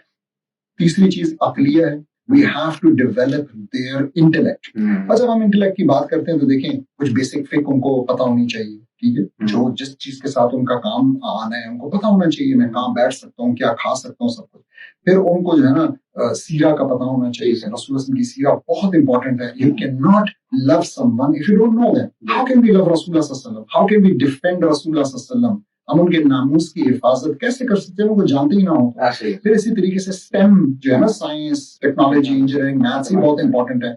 लाइफ स्किल्स हमने देने अपने बच्चों को। लाइफ स्किल्स में एआई का जमाना आ गया है, चैट जीपीटी मतलब आ चुका है, और हम अपने बच्चों को अगर क्रिटिकल थिंकिंग नहीं सिखा रहे, क्रिएटिविटी नहीं सिखा रहे, क्यूरोसिटी उनकी डेवलप नहीं कर रहे, उनको प्रॉब्लम सॉल्विंग स्किल्स नहीं सिखा रहे, तो हम उनको इस जमाने के लिए तैयार नहीं कर रहे। इसी तरीके से कुछ सर्वाइवल स्किल्स सिखाना भी अकॉर्डिंग टू इस्लाम बड़ा जरूरी है। उस जमाने में हॉर्स राइडिंग था, आज ड्राइविंग है। उस जमाने में भी स्विमिंग था, आज भी स्विमिंग है। और उस जमाने में आर्चरी था, तो आज शूटिंग है। तो कुछ हमने उनको सिखाने सर्वाइवल स्किल्स।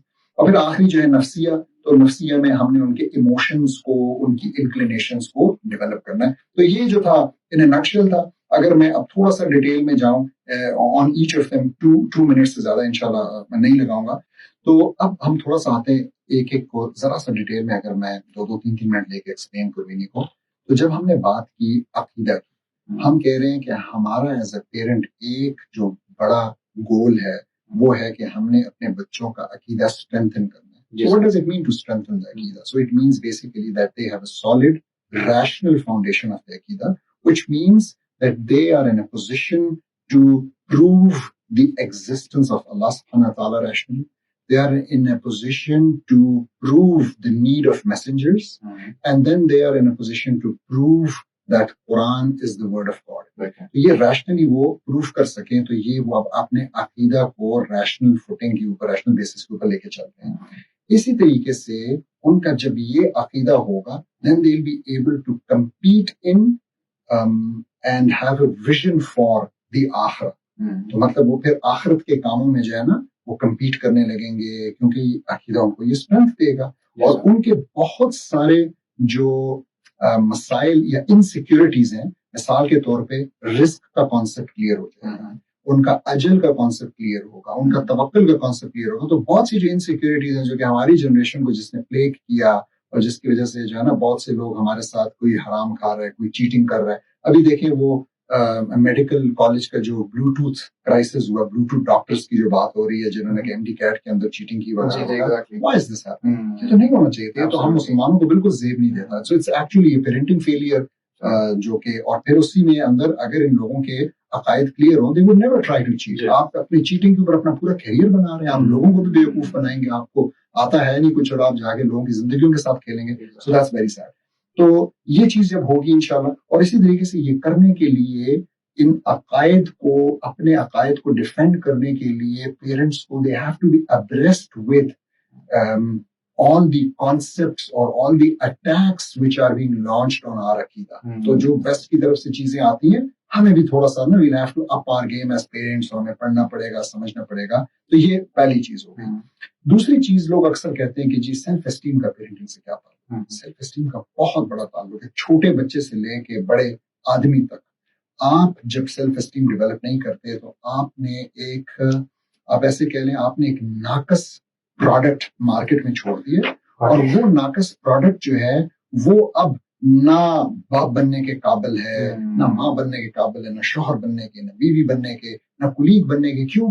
वो बेचारा या बेचारी वो इनसिक्योरिटीज का शिकार है, उसको अपने आप पे ही कॉन्फिडेंस नहीं है, अपने आप पे उसको अपनी कीमत ही जो है ना कुछ नहीं लगती। कभी उसको लगता है कि मैं ऐसा हूं या ऐसी हूं, कभी ये, और तो वो डेवलप करना, और वो डेवलप करने में जो हमने कमाल करना है एज पेरेंट्स, वो ये है कि हमने बच्चों को उन चीजों पे फख्र करना नहीं सिखाना जो कि अल्लाह ताला ने डिसाइड किए, बल्कि उन चीजों पे फख्र करना सिखाना है, इन अ पॉजिटिव सेंस फख्र, जो कि उन्होंने डिसाइड किए, जो उनके डिसीजंस थे। तो यानी वो अपने सही चॉइसेस के ऊपर फख्र करें, ना कि अपने रंग के ऊपर, अपने कद के ऊपर, अपने वजन के ऊपर, और अपने मिसाल के तौर पर नौकरी मिल जाने के ऊपर। ये ऐसी चीजें ना हो, जो चीजें अल्लाह सुब्हानहू ताला की तरफ से, वो अल्लाह सुब्हानहू की तरफ से वो शुक्र करने की चीजें हैं, ना कि फख्र करने की। जो मैं फख्र समझाना चाह रहा हूँ कि जिस भी चीज के ऊपर उनको लगे कि मैं वैल्यूएबल क्यों। So you are valuable because your choices. अगर आपने अल्लाह का रास्ता चुना है तो यू आर वैल्यूएबल। और ये कोई भी चुन सकता है, चाहे वो जैसा भी है, जैसा भी उसको अल्लाह ने बनाया है, और जैसा भी जो है ना, चाहे वो बीमार है, चाहे वो सेहतमंद है, चाहे वो अमीर है, चाहे वो गरीब है। तो हमने ये, और यही इकबाल की खुदी का कॉन्सेप्ट है, मतलब हमारे अंदर एक खुदी होनी चाहिए। तो हमें एज पेरेंट्स जो है ना, अपने बच्चों के अंदर खुदी डालनी है कि वो खुद को कुछ समझें, and for the right reasons, ठीक है। और ये करने के लिए हम फिर सहारा लेते हैं, अगेन जो हमारा डिटेल कोर्स है उसके अंदर हम बताते हैं कि कैसे इब्लीस की जो कहानी है कुरान के अंदर, हजरत आदम की जो कहानी है कुरान के अंदर, कि वो कैसे जो है ना हमें ये समझाती है कि सेल्फ एस्टीम क्या चीज है, और कैसे सेल्फ एस्टीम को हमने डेवलप करना है। तो ये हो गया दूसरा पॉइंट। फिर उसके बाद जो तीसरा पॉइंट है वो अकलिया डेवलप करना। सो व्हाट इज अकली? अकली इज इंटेलेक्ट। तो हमारी एज पेरेंट्स बड़ी सख्त जिम्मेदारी है कि हम अकलिया डेवलप करें। लेकिन मैं अकलिया की यहाँ पे एक इंटरेस्टिंग डेफिनेशन देना चाहूंगा, और वो ये है कि देखें, अकलिया जो कि हम स्कूल्स में, यूनिवर्सिटीज में भी करते हैं, अकलिया very simply is a database of certain instructions. So अब हमें एज एक, मैं एक बच्चा हूं, तो मुझे पता चल गया कि अच्छा ये काम ठीक है, ये गलत है, ये चीज खानी है, हलाल है, ये हराम, ये डेटाबेस है। हमने अकलिया डेवलप कर दिया। अब आप मानेंगे कि हम for the last 100-200 years as a society overly focused है अकलिया के साथ, और खास तौर पर पिछले 20-25 साल में तो सब कुछ ही बस ये बन गया कि इंटेलेक्ट के ऊपर फोकस है। और ये बड़ा क्राइसिस भी है। मैं ब्लूम्स टेक्सोनॉमी के मुताबिक वो इफेक्टिव डोमेन की ट्रेनिंग्स देता हूँ, तो बड़ा मुश्किल होता है टीचर्स को भी समझाना कि इफेक्टिव डोमेन है क्या चीज, कि कैसे आपने बच्चों को इस काबिल बनाना है कि उनको अच्छी चीज अच्छी लगने लग जाए, अच्छा काम अच्छा लगने लग जाए, ठीक है। तो ये इट्स क्वाइट चैलेंजिंग, और ये हमें ले जाता है फिर हमारे आखिरी पॉइंट की तरफ, विच इज एक्चुअली नफ्सिया डेवलप करना। सो अकलिया डेवलप हो गया, डेटाबेस डेवलप हो गया। अब आपने करना ये है कि उनको पसंद आ जाए, उनकी नेचुरल डिस्पोजिशन बन जाए वो काम। इसकी सबसे अच्छी मिसाल है सूअर का गोश्त। कौन होगा जिसको कि सूअर का गोश्त खाने का शौक होगा? मुसलमान हो, कोई भी आपको नहीं मिलेगा। अल्हम्दुलिल्लाह बाहर मुल्क में नहीं मिलता, अल्हम्दुलिल्लाह जवान नस्ल में नहीं मिलता। इसके बरक्स सूद जो है वो अक्सर मुसलमानों को शौक है खाने का। क्यों ऐसा है कि सूअर के मामले में नहीं है? सूद, the distinctive thing between these both is not a clear. All of them know that both are haram. Exactly. And all of them know कि अगर कोई चीज ज्यादा हराम है तो वो सूद है, ना कि सूद है। ये भी सबको पता है कि इसकी हुर्मत कितनी सख्ती से आई है, कितनी क्लियर आई है कुरान के अंदर, हदीस के अंदर। लेकिन वहां पे they fall for that. Why? Because of nafsiyat. Now let me explain that with an example, and that example is that of driving. Okay. मैं अगर आपसे पूछूं कि ड्राइविंग की थ्योरी सीखने में एक आम इंसान को कितना टाइम लगता है, तो आप क्या कहेंगे? थ्योरी मीन्स कि आप उसको ये बता रहे हैं कि कौन सा पेडल क्या है, एक्सेलरेटर है, क्लच है, ब्रेक है, और आप उसको ये बता रहे हैं कि स्टीयरिंग है, राइट को मोड़े राइट, लेफ्ट ये गियर है, मैनुअल गाड़ी है, चलें गियर है, पहला दूसरा। कितना टाइम लगता है? कुछ ही दिन मेरे ख्याल में, शायद घंटों में हो जाए, नहीं तो चंद दिन में हो जाएगा, उसको याद भी हो जाएगा। लेकिन कितना टाइम लगता है कि वो अच्छे तरीके से, बगैर बम्प्स के, बगैर अजीब तरीके के झटकों के वो गाड़ी चला सके? It might take some time. It takes some time. कभी-कभी महीना लग जाता है, कभी इससे भी ज्यादा लग जाता है। Why? So this is explained by this concept of अकलिया नफ्सिया। अकलिया ये था कि वो जब गाड़ी चला रहा है, उसके सामने एकदम से कोई चीज आ गई, तो उसको सोचना पड़ता है कि अब क्या करना है, अब ब्रेक लगानी है। वो अपने डेटाबेस से क्वेरी भेजता है, जवाब आता है ब्रेक जो है ना वो बीच वाला पैडल है। फिर उसके बाद वो सोचता है कि मैं नीचे देखूं एग्जैक्टली कहाँ पे पैडल है, उस पर पाँव रखते हैं, तब तक अक्सर देर हो चुकी होती है, या वो बहुत जोर से पाँव मार देता है, बहुत सख्त झटका लगता है। So after some time what happens कि ये जो सारा प्रोसेस है ये इतना ऑटोमेट हो जाता है कि हम कहते हैं ये नफ्सिया का हिस्सा बन गया है। So he practically doesn't have to think anymore, यानी सब कॉन्शियस में चल रही है, लेकिन he doesn't have. Same is the case. आज आप किसी के सामने सूअर का गोश्त रखें, उसको सिर्फ पता चल जाए कि ये सूअर है, वो मुंह भी मोड़ लेगा, वहां से उठ जाएगा, इतनी उसको डिस्कस्ट आएगी। दैट इज नफ्सिया। If we are able to develop the same नफ्सिया अराउंड अदर थिंग्स, यानी मोहब्बत के मामले में नमाज से हम इतनी मोहब्बत डाल दें जितनी उसको लेट से किसी अच्छे खाने से है, और हम सूद के और हुर्मतों के मामले में जितनी उसको सूअर से है, अगर हम कामयाब हो जाएं, हमने पेरेंटिंग का हक अदा कर दिया और हमने एक ऐसा प्रोडक्ट मार्केटिंग में मार्केट में यानी सोसाइटी में भेज दिया जो कि आप कह लें कि यानी उसके अंदर खराब गलत होने का, गलत रास्ते पे जाने का रिस्क बहुत कम है। ठीक है, तो मैं नहीं कहूंगा फ्लॉलेस तो कोई भी नहीं है, लेकिन it's very close to flawless कि बस अब ये जो है ना ये ऑटो पे है, इसको अब कोई निगरानी की जरूरत नहीं रही है। वाई? इसलिए कि उसकी जो उसका जो नफ्सिया है, उसकी जो लाइकिंग्स हैं, उसकी जो इंक्लिनेशंस हैं, वो ठीक हो गई। और ये डेवलप करना इतना आसान काम नहीं है। It requires time, it requires repetition, it requires role modelling. ठीक है, और वो भी अगेन हम अपने डिटेल जो कोर्स है उसके अंदर ना,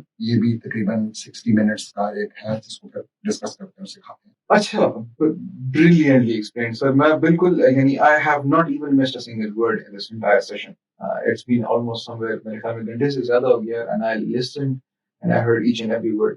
The best thing about this is my mom is actually she might be watching this because she was quite interested when I told her कि इस तरह का एक session हमारा हो रहा है. So she said that she'll be the one of the most interested audience of this particular podcast and this session. तो एक्सीलेंट सर, बहुत बहुत बेहतरीन तरीके से आपने जो है तो काफी चीजें हमें समझाई। सर एक सिंपल सादा सा सवाल है सर, पहले जो लोग होते थे और आजकल के जो लोग होते हैं, तो sir are we done with the framework? Okay, पहले लोग कैसे करते थे सर? ये अभी तो हम इस पे माशाल्लाह से you are working on it, और जो है तो you are trying to conceptualise this particular concept so that we it can counter all the negative and deleterious things that are happening around with us. तो ये उसको counter करने के लिए it's a very great initiative. Sir पहले लोगों में इतनी नॉलेज भी नहीं होती थी। एक बड़ा मासूमाना सवाल मेरे जहन में आ रहा है, लोग कहते होते थे कि ना उनके पास रिसोर्सेस होते थे, ना उनके पास जो है तो कोई इस किस्म की नॉलेज होती थी, वो वेल एजुकेटेड भी नहीं होते थे, लेकिन तरबियत पे उनका कॉम्प्रोमाइज नहीं होता था। एक तो आई अंडरस्टैंड कि कॉन्टेक्स्ट डिफरेंट था, इस किस्म की जो आजकल काफी चीजें एक्सेसिबल है वो इतनी नहीं होती थी, लेकिन फिर भी they must have something else जो कि वो अपने बच्चों में डालते थे। और माशाल्लाह से ना गरीब लोगों के बच्चे जो है तो वो बड़े होकर एक टाइम पे आते हैं, दे बिकम सक्सेसफुल पीपल। तो ऐसी कौन सी चीज है जो कि सादा अल्फाज में हमारे कुछ पेरेंट्स को पता चल जाए? अच्छा, सादा अल्फाज में देखें, पहले ना हम ट्रेडिशनल लोग थे ना, अब हम मॉडर्न लोग हैं। ट्रेडिशनल लोग इस्लाम के साथ ज्यादा कनेक्टेड थे, अपनी ट्रेडिशनल वैल्यूज के ज्यादा कनेक्टेड थे। अब जो ये मॉडर्निज्म की हवा आई तो हम सब ने जो है ना बहुत से खतरनाक कॉन्सेप्ट्स जो हैं बगैर फिल्टर किए लिए, जैसा एक खाली अंग्रेजी को देख लें, इस अंग्रेजी लेने की वजह से जितने प्रॉब्लम्स बने, ठीक है, और हमने बस नहीं सोचा समझा। लेकिन मजे जैसा मैंने बताया हुआ ये कि वो एडिक्ट अगर आप ज़हन में लाएं तो सिर्फ एक चीज नहीं हुई, मतलब ये कि मल्टीपल चीजें हुई। So it has actually become really difficult. ये आसान रहा नहीं, तो उनको काफी आसानियां थी उस वक्त टेक्नोलॉजी के ना होने का। तो मतलब आप ऐसे समझे, वो मैंने तालाब वाली मिसाल दी है, आप एक और मिसाल ले लें तो वो एक गांव में रह रहे थे और हम एक मेट्रोपॉलिटन सिटी में रहे। वहां पे जो है ना 100 बंदों का आना जाना था जिनको सब जानते थे। यहाँ पे करोड़ बंदा रहता है जिसको कोई नहीं जानता आपस में दूसरे को। हम तो आज अपने हमसाये को नहीं जानते कि कौन, ठीक है। तो मतलब बिल्कुल स्ट्रक्चरली कंपैरिजन ही नहीं बनता। सर मैं कह सकता हूँ कि उस वाले कॉन्टेक्स्ट में और इस वाले कॉन्टेक्स्ट में, in order to be a good parent, you need to be educated in parenting in these exactly this is the point कि बगैर without being educated in parenting, ये बहुत ही अच्छा कौन कर सकेगा? अभी भी कौन कर सकेगा बगैर इसके जिसका मिजाज मौजू हो, यानी बड़ा ही धीमे मिजाज का बंदा हो, तदब्बर करता हो, तफक्कुर करता हो, खुद से बैठ के उसको शौक हो अपने बच्चे को ऑब्जर्व करने का, सोचने का, फिर इसी तरीके से दीन से कनेक्टेड हो, ठीक है, फिर उसकी कंपनी ठीक हो, सही लोगों से कनेक्टेड हो जिनसे मशवरा कर सकता है। So again there so many conditionalities कि जिनको पूरा करना मुश्किल है, बरक्स इसके कि आप एक अच्छा सा कोई पेरेंटिंग का कोर्स उठा लें और उससे जो है ना चीजें सीख के उनको इम्प्लीमेंट करें। मेरे ख्याल में सर हमारे पेरेंटिंग के कोर्सेज अगर है भी तो वेस्टर्न कल्चर में मेरे ख्याल में बहुत ज्यादा है। हमारे यहाँ पे एग्जैक्टली, और वो हमें मदद नहीं दे सकते ना, क्योंकि मैं कहता हूँ अक्सर कि देखिए अगर आपने वेस्टर्न कल्चर का पेरेंटिंग के मॉडल को फॉलो करना है तो फिर हमें इस बात के लिए तैयार रहना चाहिए कि 18-19 साल की उम्र में बच्चा हमें घर से निकाल दे, हमें ओल्ड पीपल होम में भेज दे वगैरह वगैरह, इस किस्म की चीजों के लिए। इसी तरीके से वो जो जेंडर के इश्यूज हैं, वो जो LGBTQ के इश्यूज हैं, मतलब फिर हमें तैयार रहना चाहिए, क्योंकि वो तो नहीं, उनके मॉडल्स तो ये मसाइल नहीं हल कर सके ना। तो मतलब उनकी उनकी असल कुछ और है, उनकी रूट्स कुछ और है, उनकी वैल्यूज कुछ और है, हमारी और है। तो हम वहां से इन चीजों की गाइडेंस नहीं ले सकते, एटलीस्ट होलसम गाइडेंस नहीं ले सकते। सर मेरा आखिरी सवाल, जो कि then we'll conclude this fruitful session for sure. मैं एग्जाम्पल ऐसे दे सकता हूँ सर, मैं बल्कि I put this example in my question as well. अभी जैसे कि आई हैव अ नेफ्यू, और कभी कभार होता ही है कि we need to make them knowledgeable of technology, ये भी जरूरी है। एक टाइम पे यानी आपको लग सकता है they should know how to, they should have that वो टेक अवेयरनेस उनमें होनी चाहिए, लेकिन फिर एक टाइम पे ये भी है कि then we should also monitor them.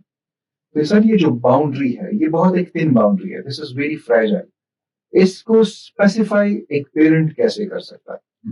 तो ये मेरे ख्याल में सवाल मैंने बहुत एक जेनेरिक पूछा, इसका जवाब बहुत लंबा हो सकता है, लेकिन बेस्ड ऑन योर एक्सपर्टीज अगर आप इसको एक कंपाइल करके मुझे इसका जवाब। मैं यहाँ पे यही कहूंगा कि देखें, बहुत सबसे पहले इंपॉर्टेंट चीज ये है कि पेरेंट्स के पास ये अवेयरनेस हो that they need to have a system or some rules in place with regards to technology, with regards to screens, with regards to everything. तो पहले तो यही नहीं है, हम फायर फाइटिंग मोड में, मसला आ जाता है, हम चीज दे देते हैं, उसके बाद फिर हम सोचते हैं कि अब क्या करना है, फिर हम लेने की कोशिश करते हैं, फिर वहां से रेजिस्टेंस आती है, एक ऐसा चल रहा है। तो मतलब प्रोएक्टिव पेरेंटिंग नहीं है, जिस तरह हम हर चीज के मामले में रिएक्टिव हैं, कि काम हो जाता है हम रिएक्ट करते हैं, हम अपनी पेरेंटिंग में भी ऐसे। तो अच्छा, अब जब आपके पास होगा तो जो बेसिक गाइडलाइंस है ना फॉलो करने वाली, वो एक आपने कोशिश करनी है जितना डिले कर सकते हैं, तो आपने बच्चों को डिवाइसेस नहीं देनी, कोशिश करनी है कि 5 साल तक तो सवाल ही पैदा नहीं होता कि उनके पास अपनी डिवाइस हो, कोशिश ये करनी है कि 10 साल के बाद उनको अपनी डिवाइस मिले। अब जब भी आप देते हैं, आप चाहे 6 पे दे रहे हैं, 9 पे दे रहे हैं, 11 पे दे रहे हैं, आपने पहली कोशिश फिर ये करनी है कि आप उसको उसके नाम का डिवाइस ना दें। So it should be, I call it a community device, सब बहन भाइयों का डिवाइस। ठीक है। तीसरी चीज, आपने डिवाइस दे दिया, आपने कम्युनिटी डिवाइस दिया, आपने कोशिश करनी है कि वो डिवाइस पोर्टेबल ना हो, तो यानी जितना बड़ा हो उतना अच्छा है। तो आपने दे दिया डेस्कटॉप लेके, अब आपने इस पे कुछ, और डेस्कटॉप को आपने ऐसे प्लेस करना है कि वो जो है ना उसका मुंह जो है स्क्रीन का दीवार की तरफ ना हो, बल्कि लाउंज की तरफ हो, सारे को नजर आएगा क्या उसके, बच्चे को भी पता हो। इसमें कोई वो बात नहीं आपने सोचनी कि जिसकी प्राइवेसी और शक कर रहा है, और ये नहीं, ये शैतान है ना। आप क्यों उसको ऐसा मौका प्रोवाइड करें कि वो वसवसा कराए बच्चे को? हमें पता है कि वसवसे कितने स्ट्रॉन्ग है, मतलब it's really really difficult to resist.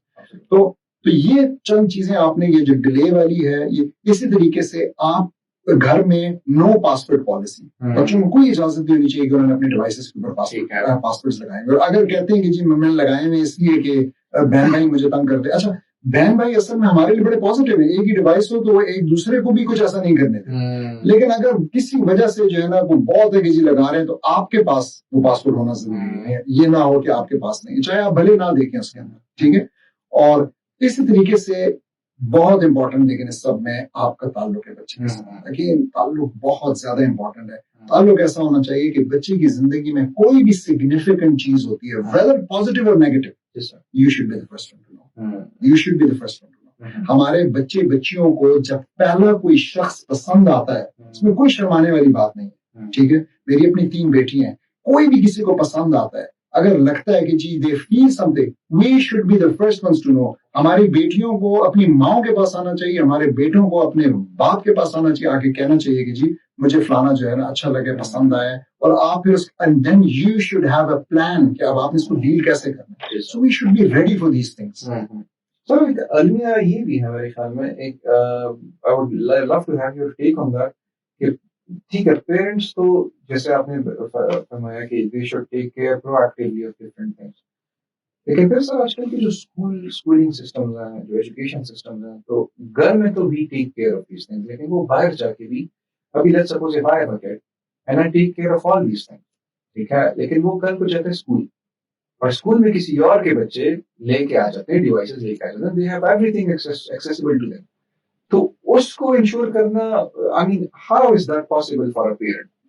अच्छा, इसमें एक बहुत इंपॉर्टेंट डिस्कशन वो ये है कि आपकी जो चॉइस ऑफ स्कूल है अपने बच्चे के लिए, ये कोई छोटी चीज नहीं है, ये कोई छोटा डिसीजन नहीं है। हम बहुत कैजुअली लेते हैं। हम जो है इस डिसीजन के मुकाबले में मोटरसाइकिल या गाड़ी खरीदने का डिसीजन जो है ना, उस पर हम ज्यादा सोचते हैं, ठीक है, और प्लॉट लेने का या घर लेने के पे तो और ज्यादा सोचते हैं। लेकिन ये बहुत बड़ा डिसीजन है, और आप अक्सर जिस स्कूल के हवाले अपना पहला बच्चा करते हैं, अपना आखिरी बच्चा भी उसी स्कूल के हवाले करते हैं। So it's not just for one person. अगर आपके 3 बच्चे हैं तो तीनों शायद स्कूल में जाएंगे। So you need to do your homework. Okay, अब एक बहुत ही इंपॉर्टेंट गाइडिंग प्रिंसिपल स्कूल्स के हवाले से ये है कि आप जिस स्कूल अपने बच्चे को भेज रहे हैं, उस स्कूल का माहौल शुड बी रिफ्लेक्टिव ऑफ आपके घर का माहौल। अगर आपके घर के अंदर एक बापर्दा माहौल है, ठीक है, तो आप जिस स्कूल अपने बच्चों को भेज रहे हो, उधर भी यही माहौल होना चाहिए। अगर आप इस चीज का ख्याल नहीं कर रहे, बहुत मसला है। हमारे यहाँ असल में मसला एक और ही है कि जैसा मैंने बताया, पेरेंट्स समझते हैं कि they have to do more in certain things. तो बच्चों को टाइम देने में तो वो ये नहीं समझते, लेकिन मतलब अपनी प्रेजेंस देने में नहीं समझते, लेकिन प्रेजेंट्स देने में समझते हैं। जी सर। तो चीजें ले लेके देना। तो स्कूल के मामले में हमारे मेंटेलिटी ये है कि आप अगर 10,000 रुपए फीस अफोर्ड कर सकते हैं, तो आप कोशिश करेंगे कि अपने बच्चे को 12,000 वाले स्कूल में भेजें। यानी हमेशा अपने से ऊपर जाओ, ठीक है। और ये बहुत खतरनाक है, इसलिए कि फीस के साथ थोड़ी सोशल क्लास जुड़ी हुई है।